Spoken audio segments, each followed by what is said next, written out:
Hello all. Corona second wave ప్రభావం తగ్గినట్లు కనిపిస్తున్నా ఎటువైపు నుండి కాటు వేస్తుందో అర్థం కాని పరిస్థితి. ఈ సమయంలో శరీరంలో ఎలాంటి చిన్న మార్పులు కనపడినా వెంటనే మేల్కోవాల్సిన పరిస్థితులు నెలకొల్తున్నాయి.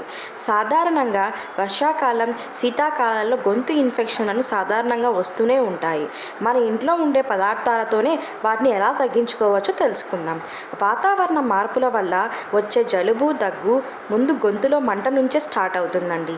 ఈ కాలంలో చల్లటి పదార్థాలకు దూరంగా ఉంటూ సాధ్యమైనంత వరకు వేడి పదార్థాలను తీసుకుంటూ శుభ్రమైన గోరువెచ్చటి నీటిని తాగుతూ ఉండాలి.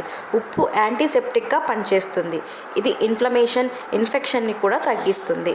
ఒక గ్లాస్ గోరువెచ్చని నీటిలో 1/2 టీ స్పూన్ ఉప్పు వేసి పుక్కిలి పెట్టండి. ఇలా రోజుకు పలుమార్లు చేయవచ్చు. గ్రీన్ టీ, లవంగాల టీ, అల్లం టీ వంటి టీలు ఈ సమస్యల్ని బాగా తగ్గిస్తాయి. రాస్బెర్రీ టీ కూడా బాగా పనిచేస్తుంది అండి. దీనికి కొంతమందికి కొన్ని వస్తువుల వల్ల ఎలర్జీస్ కూడా వస్తూ ఉంటాయి. వాటిని గమనించుకుంటూ హెర్బల్ టీలు కూడా తాగవచ్చు. చికెన్ సూప్ తీసుకోవడం వల్ల ఇమ్యూనిటీ పెరుగుతుంది. ఇన్ఫెక్షన్లలో పోరాడే శక్తి వస్తుంది. సైనస్, నాజల్ ప్యాసేజ్లు కూడా తగ్గిస్తుంది.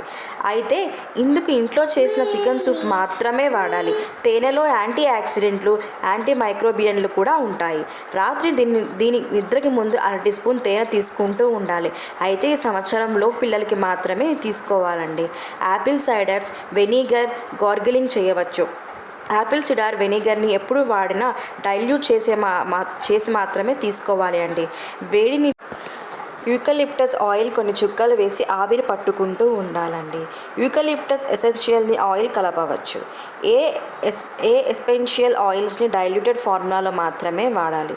యాలుకలు, లవంగాలు, దాల్చిన చెక్క, తాజా నిమ్మకాయ కోసి కొద్దిగా మనము తీసుకోవచ్చండి.